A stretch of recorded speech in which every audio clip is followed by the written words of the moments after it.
પ્રધાનમંત્રી મોદીના આગમનની તડામાર તૈયારીઓ થઈ રહી છે। પ્રધાનમંત્રીના કાર્યક્રમ માટે સ્ટેજ તૈયાર કરવામાં આવ્યું છે। પ્રધાનમંત્રીના આગમન પહેલા સુરતને શણગારવામાં આવ્યું છે, સુરતને સજાવવામાં આવ્યું છે।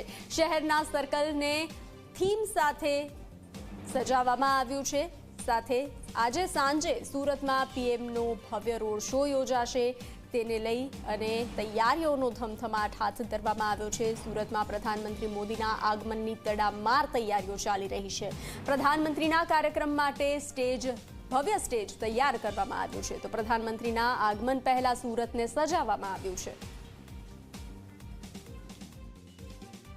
વડાપ્રધાન નરેન્દ્ર મોદી ગુજરાતની 2 દિવસની મુલાકાતે છે, ત્યારે અંદાજિત 4 વાગ્યાના અરસામાં સુરત નીલગિરી ગ્રાઉન્ડ ખાતે વડાપ્રધાન નરેન્દ્ર મોદીનો જે કાફલો છે તે પહોંચશે। ખાસ કરીને પર્વત પાટિયા ખાતે જે હેલીપેડ છે તે હેલીપેડથી નીકળીને તેમનો જે કાફલો છે તે નીલગિરી ખાતે પહોંચશે। જો કે તે વચ્ચે 3 કિલોમીટરનો જે રોડ શો છે તે રોડ શો પણ છે। અંદાજિત 30 જેટલા જે સ્ટેજ છે તે ઊભા કરવામાં આવ્યા છે, જ્યાંથી વડાપ્રધાન નરેન્દ્ર મોદીનું જે અભિવાદન છે તે અભિવાદન ઝીલવામાં આવશે। આ સાથોસાથ વડાપ્રધાન નરેન્દ્ર મોદી દ્વારા ગરીબ કલ્યાણ અન્ન યોજના અંતર્ગત ગંગા સ્વરૂપ વૃદ્ધ દિવ્યાંગ સહાય યોજના તથા ગરીબ લાભાર્થી પરિવારજનોના અંદાજિત 2 લાખ લાભાર્થીઓને વિના મૂલ્યે અનાજનું પણ વિતરણ કરવામાં આવશે। પોલીસનો ચાપતો બંદોબસ્ત ગોઠવી દેવામાં આવ્યો છે। આપ જોઈ શકો છો જે વિશાળ જે ડોમ છે તે ડોમ તૈયાર થઈ ગયો છે। અંદાજિત 1 લાખ લોકો બેસી શકે તેવી બેઠક વ્યવસ્થા જે છે તે અહીં તૈયાર કરી દેવામાં આવી છે।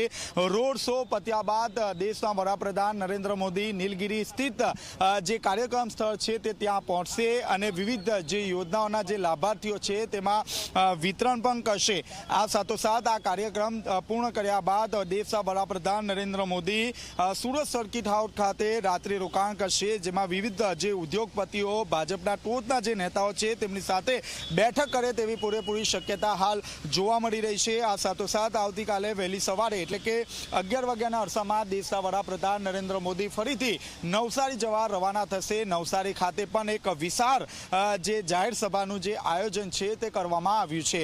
કેમેરામેન વિજય બેસાણી સાથે ચેતન પટેલ, ઝી મીડિયા, સુરત। દેશના વડાપ્રધાન નરેન્દ્ર મોદી આજે સુરતની મુલાકાતે છે, ત્યારે તેમનું ભવ્ય સ્વાગત કરવામાં આવશે। ખાસ કરીને લિંબાયત નીલગિરી ગ્રાઉન્ડ ખાતે એક જાહેર સભાનું આયોજન છે, તે પહેલાં એક ભવ્ય જે રોડ શો છે તે રોડ શોનું આયોજન હાથ ધરવામાં આવ્યું છે। આપ જોઈ શકો છો આખો જે રોડ છે તે રોડ દુલ્હનની જેમ શણગારવામાં આવ્યો છે। હેલીપેડથી ઉતરશે, ત્યારબાદ તેમનો જે કાફલો છે તે કાફલો જાહેર સભા સ્થળ સુધી પહોંચશે। આખો જે રોડ છે તે રોડ દુલ્હનની જેમ શણગારવામાં આવ્યો છે। અંદાજિત 3 કિલોમીટરનો આ જે રોડ શો છે તે અહીં જોવા મળશે। લાખોની જે સંખ્યા છે તે સંખ્યામાં જે લોકો છે તે લોકો વડાપ્રધાન નરેન્દ્ર મોદીનું અભિવાદન કરશે। તે પહેલા આપ જોઈ શકો છો સંજયનગર જે સર્કલ છે તે સર્કલ આકર્ષણનું કેન્દ્ર બની છે। આ એટલા માટે આકર્ષણનું કેન્દ્ર બન્યું છે કારણ કે જે કેન્દ્રીય જળસંચય મંત્રી CR પાટીલનો જે સ્લોગન છે જળ ભાગીદારીથી જળ સંચયનું જે સ્લોગન છે તે અહીં અંકિત કરવામાં આવ્યું છે।